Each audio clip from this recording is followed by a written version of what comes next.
오늘도 변함없이 국내외 하키 소식을 준비했는데요. 여러분이 한 주 동안 해주신 댓글 보겠습니다.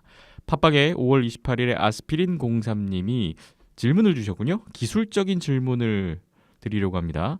반칙, 더블 마이너는 어떨 때 받는 건가요? 스위스 오스트리아전에서 로만 요시 선수가 4분을 나와 있었는데 나중에 유튜브를 찾아보니 하이스틱으로 더블 마이너라고 하네요. 그리고 결승전에 핀란드가 페널티샷을 쏘는 게 있었는데 어떤 경우에 퇴장이 아닌 페널티샷을 주게 되나요? 반칙을 정하는 데 뭔가 기준이 있을 것 같은데 정확히 모르겠어서요. 그나저나 IIHF는 스케이트 끈색 등을 뭐라고는 안 하나 봐요. 오베치킨 선수의 신발끈은 멀리서 봐도 선명한 노란색이었습니다. 라는 질문입니다. 연습 기자님이 답변을 주시면 좋을 것 같은데 더블 마이너 페널티에 관한 질문이에요. 굉장히 일반적으로 더블 마이너가 선언되는 게 하이스틱인데 이제 하이스티킹 과정에서 출혈이라든지 부상이 생길 경우에는 이제 4분 마이너가 더블 마이너가 주어지게 되는 겁니다. 2+2로 4분? 이제 주어지게 되는 거고요. 뭐 다른 경우 같은 경우에는 뭐 스피어링 같은 경우 굉장히 뭐 요즘 나오지도 않는 스피어링, 웬만하면 나오지도 않는. 근데 스피어링을 했는데 이게 이제 헛치는 경우에는 더블 마이너를 줄 수 있다. 뭐 이런 느낌으로도 있기 때문에 네. 꼭 이제 그 하이스티킹만 더블 마이너가 나오는 건 아니다라고 이제 알아두시면 될 것 같고, 뭐 가끔 이제 2+2를 이제 좀 다양한 느낌으로 줄 때도 있어요. 그건 뭐 좀 상황이 거칠어졌을 때라든지 이런 느낌으로 줄 때가 있는데 그건 약간 다를 것 같고요. 네. 페널티샷 같은 경우에는 뭐 1대1 찬스라든지 그런 부분에서 굉장히 명백한 득점 상황에서 페널티를 해서 그 득점 기회가 날아갈 수 있을 경우에는 웬만하면 페널티샷이 선언이 됩니다. 예. 그러니까 브레이크어웨이에서 1대1이 됐는데 뒤에서 수비가 후킹으로 잡아 걸었다든지 아니면 뭐 슬래싱으로 끊었다든지 이런 부분이 되면은 웬만한 페널티샷이 선언이 되고요. 조금은 어떻게 보면 뭐 주관적이라면 주관적이라고도 볼 수는 있지만 웬만하면 이제 브레이크어웨이 상황에서 페널티가 나오면은 일반적으로는 선언이 된 경우가 많습니다. 예. 그런 식으로 아시면 될 것 같네요. 축구에서도 완벽히 뚫릴 것 같은데 뒤에서 붙잡으면 바로 경고 나오잖아요. 뭐 그런 주관적인 느낌이네요. 예, 뭐 농구에서도 뭐 최근에 뭐 클리어 패스 파울이라든지 NBA 같은 경우에 완벽한 이제 명백한 2대0 속공 상황이라든지 이런 상황에서 뒤에서 이제 반칙으로 끊는다든지 이런 행위를 할 경우에는 자유투도 주어지고 공격권도 주어지는 이런 느낌으로 주어지는데 결과적으로 뭐 그런 거랑 비슷하다고 생각을 하시면 될 것 같습니다. 네. 마지막으로 스케이트 끈색 관련 질문도 있는데요. 이거는 어떻게 생각해야 될까요? 뭐 유소년 단계라든지 이런 부분에서는 좀 빡세게 보시는 부분도 있다고 하는데 근데 뭐 사실 어느 정도 NHL이라든지 IIHF 월드 챔피언십이라든지 이런 부분은 어느 정도는 좀 상업성 이런 느낌도 들어가긴 들어가는 것 같아요. 물론 스케이트 끈이 이제 상업성이라는 이야기가 아니라 뭐 기본적으로 뭐 스케이트 규정이라든지 뭐 오베치킨 선수 같은 경우는 예전에 완전히 스케이트 색깔을 러시아 국기를 넣은 이런 적도 있었거든요. 예. 뭐 그런 것까지 이제 타이트하게 보지 않는다는 거죠. 야옹아 멍멍해님이 29일 수요일에 후원을 해주셨는데 이거 아마도 200회 특집 후원이신 것 같아요. 200회 기념 후원 2만 캐시를 200회 후원해 주셨습니다. 상당히 큰 금액을 한 번에 그냥 후원해 주셨는데 너무나 감사하고요. 저희 녹음 힘이 됩니다. 네, 야옹아 멍멍해님 감사합니다. SY더맨님도 후원을 해주셨는데 29일에 정기 후원을 시작하였습니다. 액수 조절해봅니다. 우우 하셨네요. 액수를 조절했다. 예. 아 뒤에 댓글에 그 설명이 나오는군요. 예, 기존에 이제 후원해 주시던 정기 후원 금액에서 네.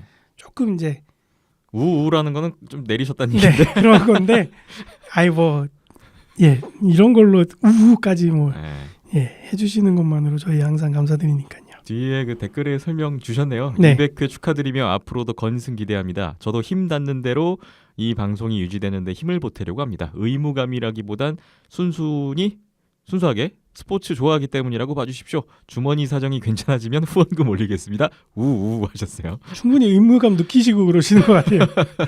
아, 뭐 평상시에 워낙 많이 도와주고 계신 거 다 알고 있는데 그러니까요. 뭐 금액 뭐 올리고 내리고 이거 그러니까요. 뭐 얼마면 뭐 어떻습니까?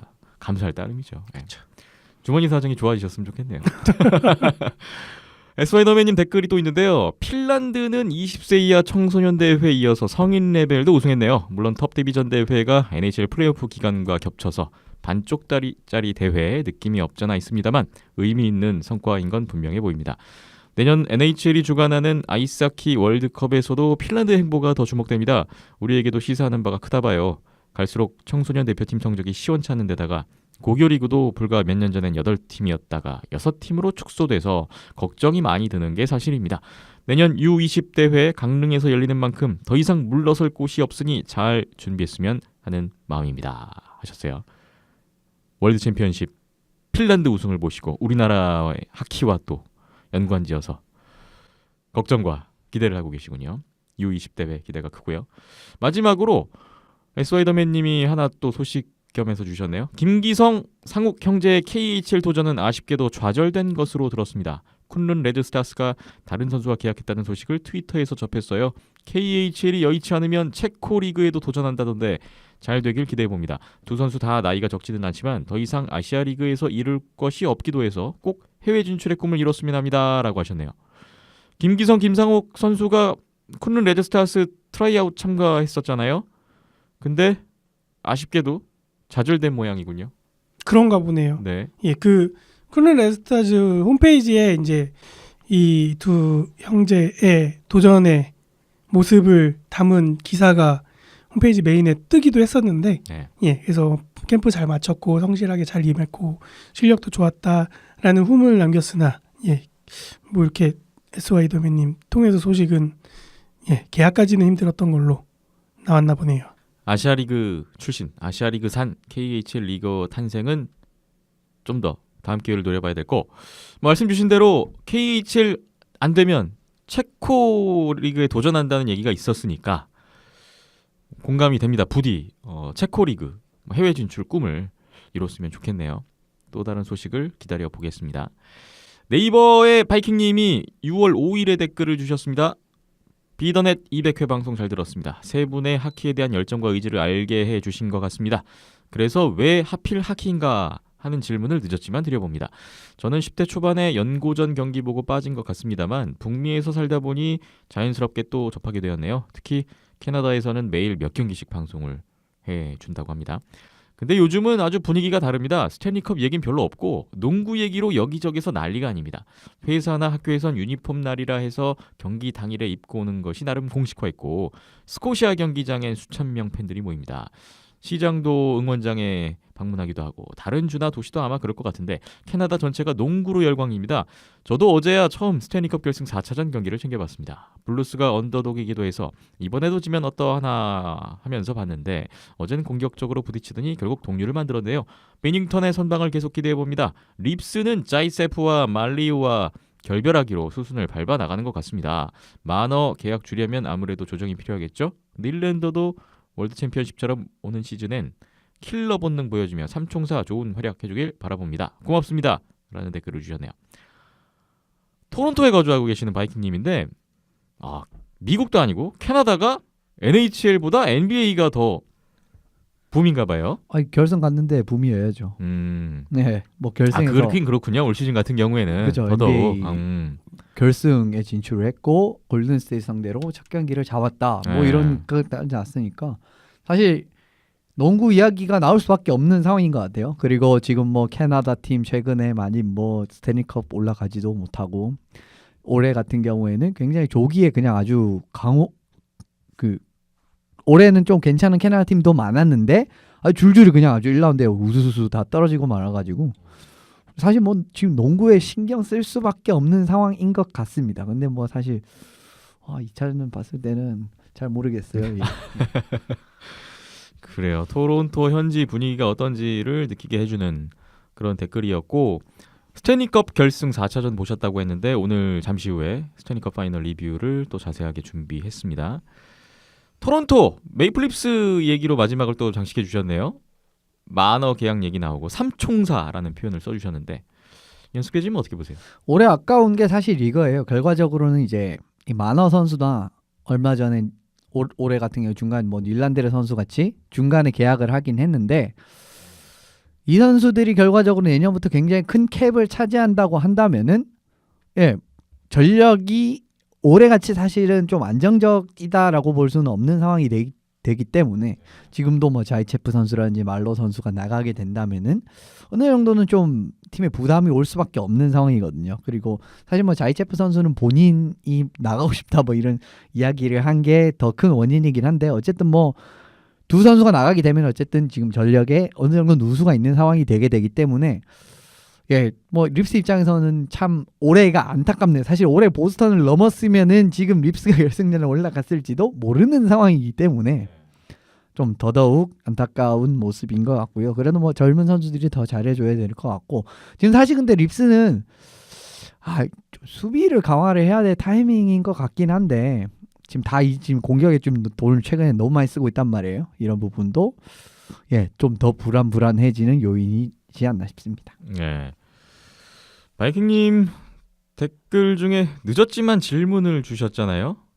본인은 이제 10대 초반에 연세대 고려대 경기 보고 하키에 빠지셨다고 했는데 저희한테 질문 주신 거죠? 이거 왜 하필 하키냐? 왜 하필 하키를 갖고 이렇게 하고 있느냐? 왜 이렇게 하키에 대한 열정과 의지를 보이고 있는 거냐? 이런 질문인 것 같아요. 네. 뭐 틈날 때마다 말씀드리는 거지만 11년 전으로 거슬러 올라가야 되고요. 저하고 이제 김태범 아나운서는 저한테 만약에 왜 하키냐 그러면 저는 박힘찬 PD 때문이죠. 그렇죠. 예, 그렇죠. 11년 시작이 전에 거기였으니까. 저도 그때가 이제 대학교 2학년 때였나요? 3학년 때였나요? 예. 군대 제대하고 복학해서 학교 열심히 다니다가 제가 이제 전공이 영상 쪽인데요. 예. 과제가 다큐였어요. 그래서 근데 또 교수님이 때마침 제가 이제 광운대학교를 졸업했는데 거기 아이스하키 팀이 없어질 것 같다 그래가지고 그거 소재로 이제 영상을 만들어 봐라. 이번 한 학기 동안 해봐라 해가지고 그걸로 하다가 많은 일들이 있었죠. 네. 이슈도 많이 과제 되고. 끝내고 그냥 끝날 수도 있었는데 그러니까요. 계속 이어져 갔던 이유는 뭔가요? 왜 하키였나요? 그때 이제 김태범 아나운서한테도 처음 제가 부탁을 드렸잖아요. 나레이션 해달라고. 네네. 그러면서 하고 뭔가 제대로 영상을 만들어 본 게 저도 그게 처음이었고 그 장기간 동안 2달 넘는 기간 동안 그렇게 뭔가 계획을 세우고 여러 사람들이 힘을 합쳐서 영상을 만들었던 것도 처음 경험이었고 근데 그 결과물이 많은 사람들한테 보여지고 또 많은 피드백들이 오고 가고 좋은 얘기 나쁜 얘기 막 오고 가고 그런 일련의 과정들이 20대 중반이었던 저로서는 굉장히 신선하게 다가왔었거든요. 그리고 이제 그때 교수님이 말씀 주셨던 게 니네가 갖고 있는 힘이 뭐겠냐. 영상 전공하고 있는 학생들이 영상이 무기가 아니겠는가라고 말씀을 주셨던 게 그냥 귓등으로 흘려 지나갈 법한 이야기일 수도 있는데 막상 그런 경험을 해보니까 진짜 그런 힘이 있구나라는 거를 처음 느껴봤단 말이죠. 그리고 또 제가 좋아하는 스포츠 장르 얘기도 하고 하다 보니까 거기에 꽂히게 된 거죠. 20대 그 열혈 할 때. 그래서 거기서 학기 끝나고 또 남아있는 선수들 가지고 또 영상을 만들고 또 그게 이어져서 저도 이제 동호회 활동 거기에서 이어져서 하게 되고 뭐 자연스럽게 이제 하키의 매력에 알게 되고 그때부터 이제 쭉 왔던 거죠. 그러면서 사회생활을 해보니까 이거 내가 나이 먹고 돈 벌어서 하기에는 못할 것 같다. 그럴 정도의 잠재력을 가진 종목은 아니구나. 강원대에 축구부도 있는 걸로 알고 있는데. 네, 이건 축구나 야구가 더 잘 되지 아이스하키는 안 될 것 같다라고 해서 그럼 한 살이라도 젊을 때 우리가 하고 싶은 걸 해보자라고 해서 방송국 때려치고 나와서 한 게 온더스포츠였죠. 그러면서 자연스럽게 김태범 아나운서도 빠져 있는 거죠. 네, 코드 기어서 같이 하게 되는 거죠. 네. 같은 질문을 드려볼까요? 이은석 기자님은 왜 하필 하키인가요? 이현석 기자님도 과거에 한번 미식축구도 같은 있고. 이야기를 해주셨는데, 그죠? 간만에 다시 한번 또 말씀 주셔야 될 것 같아요. 주신다면요. 네. 제가 예전부터 미국 쪽 스포츠를 보는 걸 굉장히 좋아했기 때문에 전 중학교, 고등학교 때부터 굉장히 좀 뭐 NBA 그때는 NBA가 굉장히 제가 중고등학교 때는 막 농구를 막 열심히 하고 막 그랬어서 그때부터 NBA가 이제 눈에 들어왔었고 그 다음에 대학교 들어와서 좀 조금 그래도 시간이 그때 좀 나니까 좀 더 다른 스포츠를 찾아보자 해서 본 게 NHL이었습니다. 근데 네. 그때가 이제 마침 플레이오프 기간이라서 그때부터 이제 보고 시작을 했고요. 뭐 어찌저찌 하다 보니까 이렇게까지 오게 됐네요. 그거 어쨌든 시작은 그거였어요. 이제 뭔가 새로운 재밌는 게 없을까 하다가 풋볼이랑 이제 물론 뭐 지금이야 다 보는 상황이지만 이제 그러니까 다 이제 즐기는 상황이지만은 그 당시에는 어쨌든 제일 좀 신박한 걸 찾아보자 이래서 찾았던 게 결과적으로는 NHL이었고요. 그래서 그때부터 보기 시작했던 것 같네요. 네. 뭐 이유, 뭐 배경이야 다 시작이야 다들 다르지만 하키를 좋아하는 거, 그다음에 빠져 있는 거, 앞으로도 이 하키에 대한 열정과 의지를 보여주고 있다는 거, 보여줄 거라는 거, 이거는 뭐 저희 셋뿐만 아니라 뭐 바이킹님 비롯해서 이걸 듣고 계시는 모든 분들의 공통점이 아닌가 싶습니다. 네, 왜 하필 하키인가에 대한 답변을 다시 한번 드렸고요. 예, 200개 특집이었네요. 뭐 또 질문 못 하신 거 있으면 주세요. 네, 아이 뭐 수시로 주시면은 네, 200, 200, 203에 계속 답변은 드리겠습니다. 예, 그때 그 만들었던 영상 다시 한번 링크 한번 걸어드려야겠네요. 저도 네. 이따금씩 꺼내보고 그때 출연했던 선수들도 예 시간이 지나면서 가끔 추억팔이용으로 꺼내본다고 하는데 예 같이 보시면은 재밌습니다. 네. 이 학생들이 만든 거라 좀 어설픈 것들이 많은데 예 11년 전에 김태범 아나운서 목소리를 들어볼 수 있는 아주 젊어요. 네. 젊은 영상입니다. 네. 바이킹님 댓글 질문 모두 감사합니다.